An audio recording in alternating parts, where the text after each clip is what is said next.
Hello mga kaibigan. So, ang ah, lesson po natin ay para po ito sa mga gusto mag-improve sa paglalaro ng chess. So, ito po ang isang advanced chess tactics. So, mag-aaral po tayo ng chess tactics.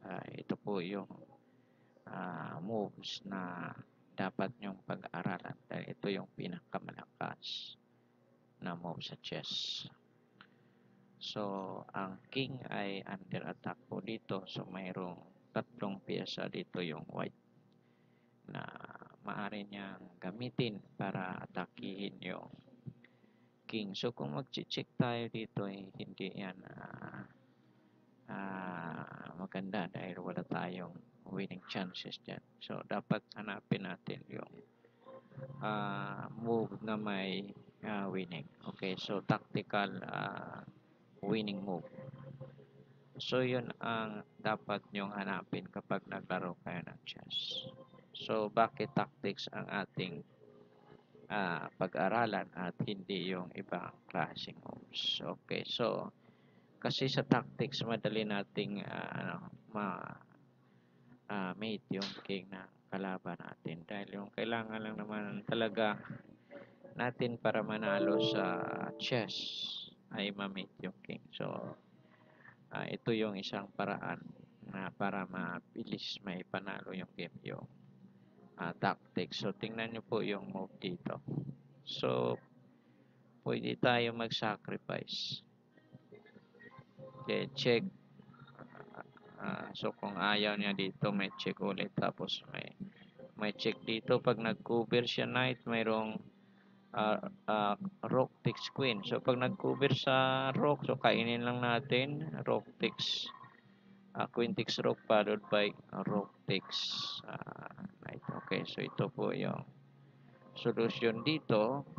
Okay, yan. So, kapag nag king g8 siya, mag rook g7 muna tayo. Tapos, pag king h8, mayroon po tayong check sa e8. Cover siya ng knight. Okay, capture yung queen sa c7.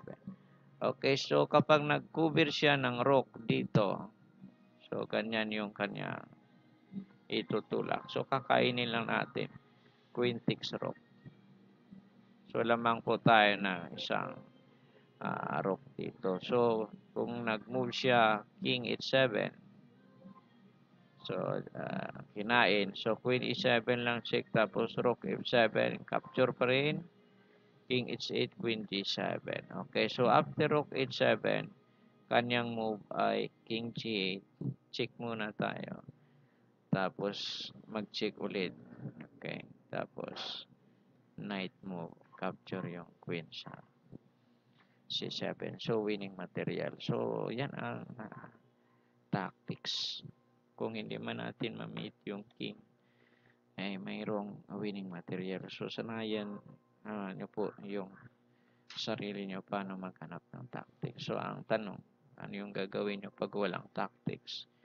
Okay, pag walang tactics, hindi tayo makapag-sacrifice. Hanapin natin yung move na attack. So, pwede natin atakin yung pawn, weak pawn, backward pawn, or yung piece. Pwede tayo mag-attack sa king. Kapag hina-atake natin yung king, check. Pwede tayo makipag-trade ng pieces. Okay, pag hindi tayo magkipag-trade, pwede natin gamitin yung developing move kung kinakailangan. Okay, sunod po na example. So, tingnan po natin dito. Ayan. Malupit yung susunod na example. Okay, so yung susunod na example ay mayroong sacrifice po dito. Kasi tinatawag nga ito na tactics dahil mayroong sacrifices. So, ito ay may rook takes pawn. Ang idea is tanggalin natin yung pawn na ito dahil ito yung pawn na nagdidipinsa dito sa sa square sa f6. So, first sacrifice rook, next double attack, another tactical ideas na move after king move to g6, knight takes queen. Mayroon palang checkmate. Okay, pwede rin knight takes queen.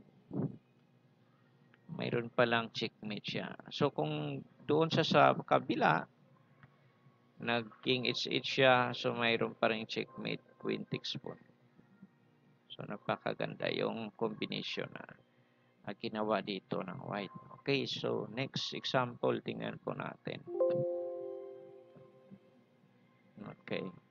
So, ito po ay move ng white.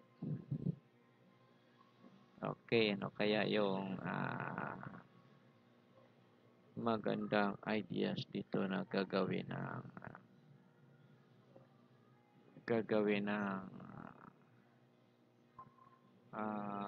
white. Okay, so mayroon tayo nakita dito. So, tingnan natin palagi yung king kung pwede ma-attack. Dahil kapag na-attack natin, tingnan natin kung ma-mate. Dahil yun lang naman talaga ang move na kailangan natin paano ma-attack ang king at saka ma-mate. So, ito mayroong move check. Okay, tapos mayroong dito. Pag nag king g7, mayroong bishop. Okay. So, queen sacrifice check followed by check rook. So, wag niyo pong kalimutan mag-analyze ng force move. Okay, ang force move ay isang malakas na move. Force natin yung kalaban natin na kumain, mag-move, or mag-capture. So, yan ang purpose ng move na force move. Okay, mag-check muna tayo. Mayroon tayong nakitang check para ma-attack yung king. So, if king g7, mayroong queen. Or pwede rin kainin yung pawn. Okay, so after king h8. Okay, so king h8. Okay, kung rook f7 ang ginawa niya, i-block yung check. So, mayroong pong capture, tapos capture sa pawn. Okay, pagkatapos capture check pa rin. Tapos queen f7, king d8, bishop h3, rook h3. So, may mate sa taas. Okay. Okay, ulitin natin. Tingnan po natin kung ano yung ginawa dito ng white. Nag-check muna gamit yung bishop. Okay, so nag-move siya king h8. So, kung rook f7, ito yung continuation move. Maganda na continuation move. Kinain, capture, check ulit, tapos nag-maneuver ng rook. So, maneuver ito. Developing move. Ayan. May meeting. Threat siya na nakita. Okay. So, after bishop c4, king h8. So, after king h8, mayroon po ditong queen sacrifice. Ayan po. Queen sacrifice. Ayan. Tapos, rook h3, check king g7. May check sa bishop.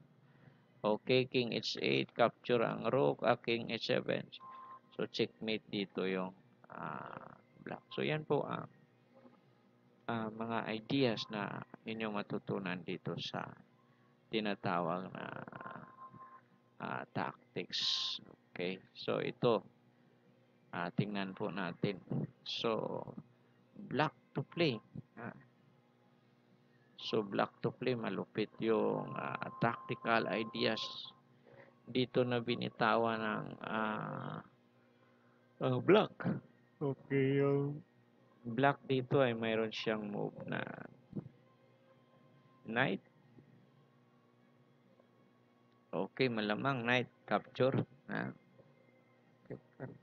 Tama pa. Tingnan natin paano ito yung king move. May check.